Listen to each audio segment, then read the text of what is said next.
Dwayne Johnson, star of Black Adam, is now speaking out on why his plans for DC and Black Adam were scrapped, and he's blaming the new DC leadership, the new Warner Brothers leadership, for those plans being scrapped. Not only is he blaming them for it, he also tried to throw out the identity politics card to try and, I don't know, sway people over to his side.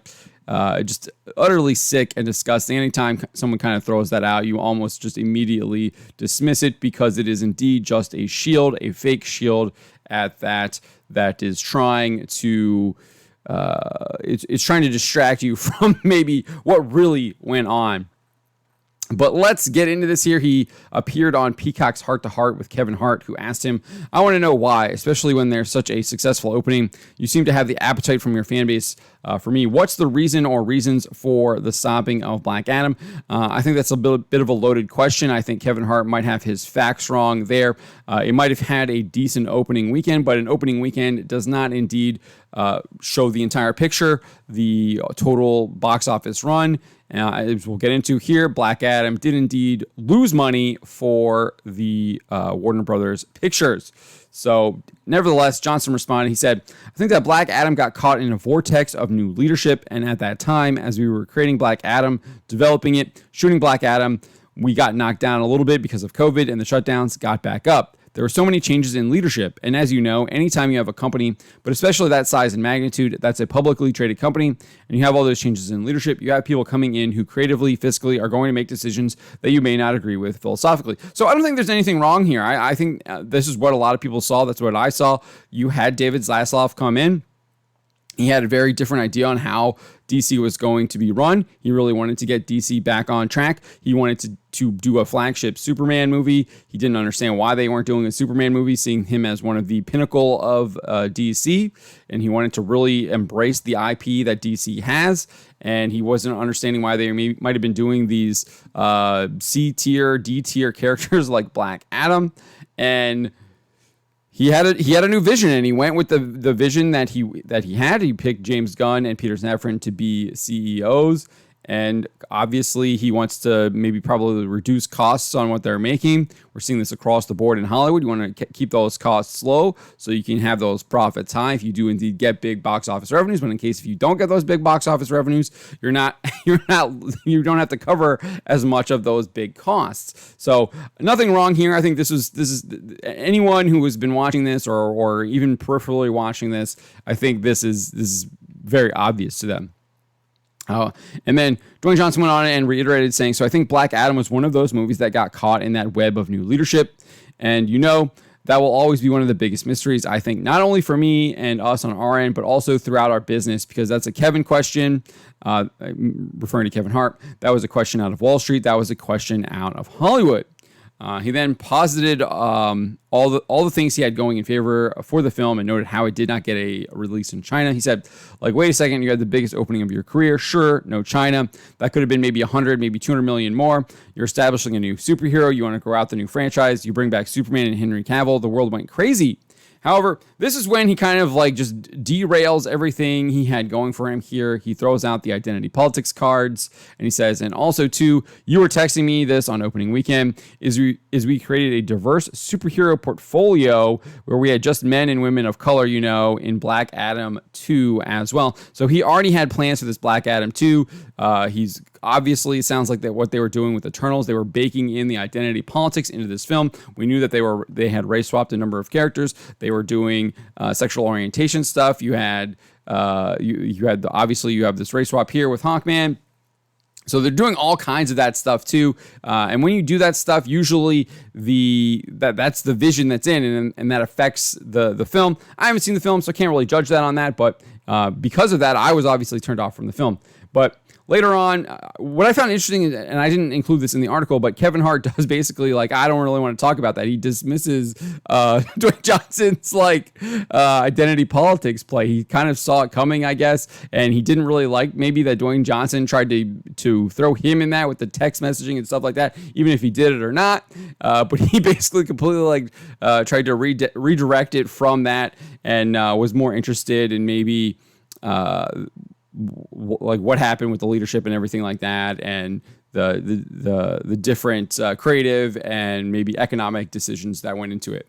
But nevertheless, we had Johnson later on tell Hart saying, I think as business-minded, you and I, who are always thinking audience first, yes, we look at and respect the line economically, but also when you think about opportunity and creating things that are fresh and delivering for the audience, which is our number one boss.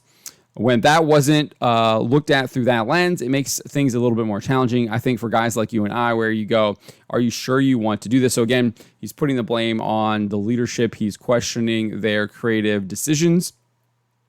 And then he made this bizarre comparison with the NFL team. He said, but hey, at the end of the day, you know what it is? It's like new ownership coming in, buying an NFL team and going, all right, not my head coach, not my quarterback. Doesn't matter how many times we won the Super Bowl. Doesn't matter how many rings we got. I'm going with somebody else.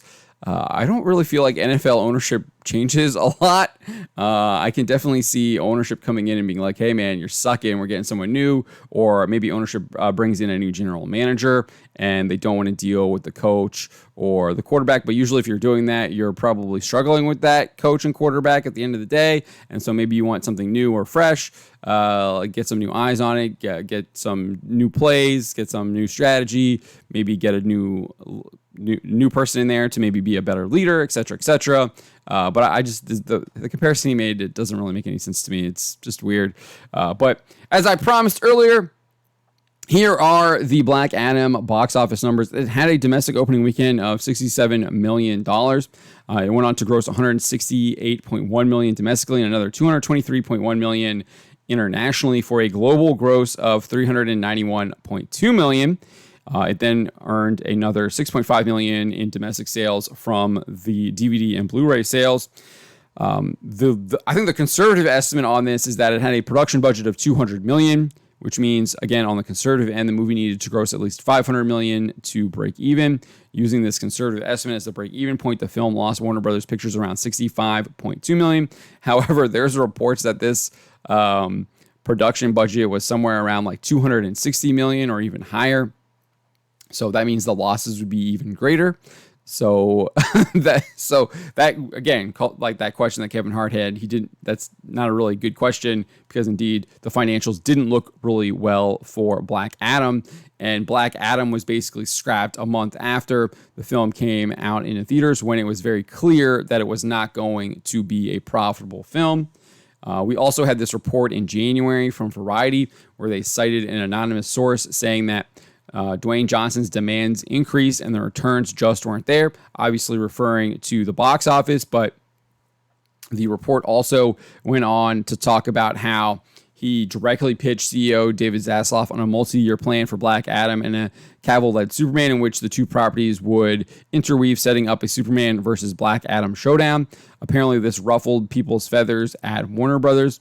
They went over their heads and straight to Zaslav with this plan. You also had, apparently he asked for a producer credit on the animated movie DC League of Super Pets, and he didn't do enough promotion, apparently in Warner Brothers' eyes, according to this Variety report. And then he also insisted on self-promoting his own tequila brand, Terramana, during the Black Adam premiere, and maybe that might have like ruffled some feathers as well there. And then you can just look at what the DC League of Super Pets box office was. It had a $93.6 million domestic gross and another $110.2 million international for a global gross of $203.8 million. It had an estimated production budget of $90 million, meaning it needed to gross $225 million to break even. It did not, and then it looks like it lost around $12.6 million. And again, that's conservative. That's using a 2.5 times factor. There's a lot of people that use a 3 times factor, which means that it would have to make even more to break even, which means the loss is probably higher. And the 3 times factor is something that Simon Pegg actually cited almost 3 years ago, talking about Star Trek movies. So that is a cited number from people who work in the industry. But that is what Dwayne Johnson had to say. That's who he put the blame on. He put the blame on new leadership, seemingly David Zaslav, James Gunn, Peter Safran. I would say primarily David Zaslav, maybe even Pim Abdi and Michael DeLuca, who are basically the top guys top people at Warner Brothers. And then he tried to throw out that identity politics card saying, look, we were boosting your ESG score that could have helped you out a lot.